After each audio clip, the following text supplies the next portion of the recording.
Hello everyone. तो हम लोग बात करने के लिए जा रहे हैं संगम एज के बारे में। तो दोस्त, हिस्ट्री ऑफ साउथ इंडिया। तो according to historical evidence, south India did not experience indigenic to bronze age and directly transit to megalith age, also known as iron age in south india, where there was use of large stone। Time period इसका है 2500 से लेकर 500 BC। Structure found in India, dolmen found in caves and menhir. Pottery, black and red ware pottery ware used. community, they belong to pastoral community, they knew about agriculture but did not practice it। The history of South India starts with Chera, Pandya and Chola dynasty। Sangam age 3rd century BC से लेकर 3rd century AD। Meaning of the term Sangam, assemblies, the area lying to south of Krishna and Tungabhadra। A total of 3 Sangama were held and all were patronized by Pandyas। Assemblies were held at Tamil Nadu and were known as Muchagam। The assemblies were Sangam, place and chairman: first Madurai, second Kapadapuram, third Madurai। First का chairman था ऋषि Agastya, second का chair था तोलका प्यार and Madurai का था नक्कीरक्कर। किसे याद कर सकते हो? सबसे पहला था ऋषि अगस्त्या, दूसरा था कपड़ा पूरम। अच्छा, आप कपड़ा से पूरा प्यार करते हो, इससे याद कर सकते हो। मदुरई, थर्ड मदुरई था। Sangam literature, there are two forms: narrative story, they are collectively called Melkanukku, 18th major work। second didactic यानी कि poetic, they are collectively called Kilkamukku, 18th minor works, those are about love, Akkam and Varpuram। Akkam कर्म ही पूजा है, बोलता है ना, तो Akkam love, वार पूरम, पूरम राम ने वार किया था, इसे याद कर लो। Akam, Puram, narrative, detective. Tolkappiyam is the earliest grammatical Tamil text post composed by Tolkappiyar in second Sangama। Epics written during this time, seal क्या क्या लिखता है भाई? Silpakitikram, it is written by Iligo Adigal that tells a story about a young merchant Kawalan's marriage to the virtuous Kamnangi and his love for the courtesan Madhavi। And Manika Melai, it is written by Chitta Thalai Chhatanar, which is an epic story of Kawalan and Madhavi daughter Manika Melai। Geography, Thanais, it refers to different types of landscape or geographical division of Tamil Nadu। Each Thanai has a chief called Muvendar, which was later divided into Chera, Chola and Pandya। Division of Thanais in 5 parts: Kurichi Thanai, Palai Thanai, Mulai Thanai, Marutham Thanai and Nayatal Thanai। Kurichi Thanai, they engaged into hunting and gathering। Pallai Thanai, they were cattle lifter and plunderers। Mullai Thanai, they did animal husbandry। Marutham Thanai, they engaged in agriculture। Nayatal Thanai, they did fishing and salt collection। Okay, अब मैं आपको याद करने का best तरीका बताता हूँ।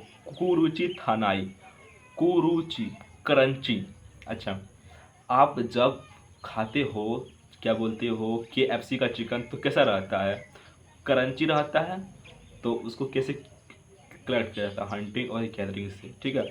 पलाई, अच्छा, पालते किसको हो? कैटल को, तो कैटल लिफ्टर एंड प्लंडर्स। मुल्लाई, मुल्लाई मतलब क्या होता? मुल्लाई, मुल्लाई एनिमल हस्बेंड्री। मरुथम, मरुथम, मरुथम होता है एग्रीकल्चर। मारुथम, थम थम थम, मरुथम एग्रीकल्चर हो गया। नैताल में हो गया नैयाताल, उसको नया ताल लगा था फिशिंग और सॉल्ट कलेक्शन के लिए। अब चेरा और चोला एंड पांड्या एक एक करके बात करते हैं। तो चेरा, चेरा को बो एंड एरो, देखो जब बो एंड एरो को चीरा जाता है ना, उससे याद कर लो। इसका क्या है? Emblem bow and arrow. चोला का तो टाइगर है और पांड्या का फिश है। अब धीरे धीरे आगे बढ़ते हैं। तो Cheras they were ruling in Kerala and part of Tamil Nadu.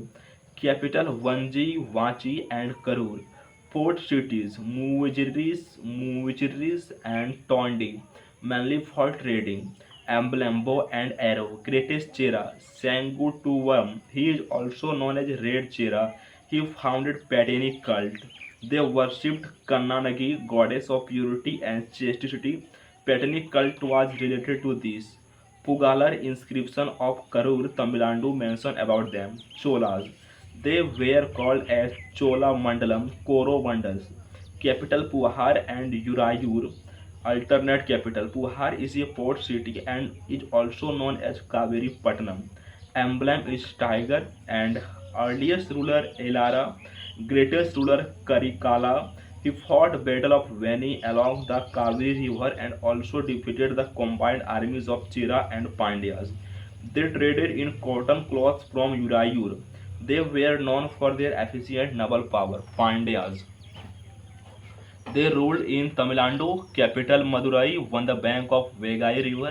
Emblem is fish. They were the first to be mentioned in Megasthenes book as being famous for their trade.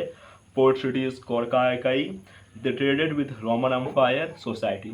The society was divided into ruling class and arasar. Ruling class, traders, rich class, lower class, and ordinary plowman. Ruling class called arasar. Traders calls Vesayar, rich class calls Vilayas, lower class or landless laborers called Kadaisiyar and Adamai, and ordinary plowman called Yuzahur.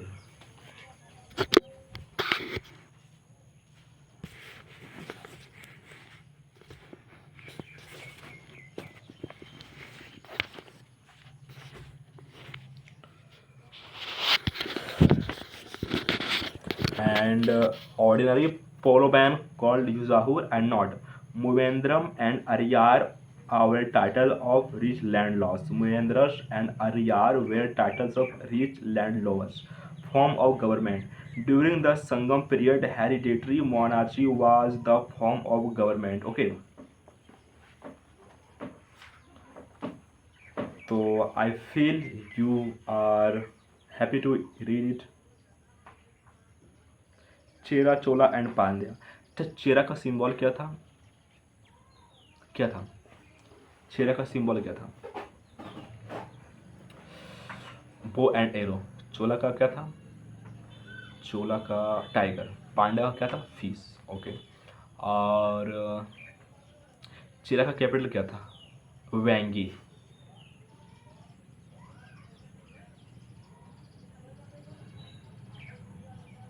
नहीं, गलत बोल रहे हो। Capital था इसका Vanji, Vanchi and Karur. Vanji, Vanchi and Karur. किसे याद कर सकते हो? वंजी रांची रूर, जी रांची रूर एरिया है। जी रांची रूर एरिया है। इस तरीके से याद कर लो। चोला का कैपिटल क्या था? Puhar and Uraiyur. Puhar and Uraiyur. Tiger आता है तो पूरा गुहार लगा देते हो ना, गुहार लगाते हो ना, गुहार लगाते हो तो गुहार एंड युरायूर। पांड्या का कैपिटल क्या था? मदुरई। ठीक है। और जो पहला जो बैठक हुआ था, दूसरा जो बैठक हुआ था, तीसरा बैठक हुआ था, उसको बताओ। पहला हुआ था मदुरई में, दूसरा हुआ था कपड़ापुरम में, तीसरा हुआ था मदुरई में। पहला जो मदुरई में हुआ था वो कौन करवाया था? याद नहीं है ना? कौन करवाया था? ऋषि अगस्त्य। दूसरा कौन करवाया था? शौक मतलब तोल का पियर। थर्ड का नकीरर। और पूछते हैं तुमको, रूलिंग क्लास को क्या कहा जाता था? आरासर।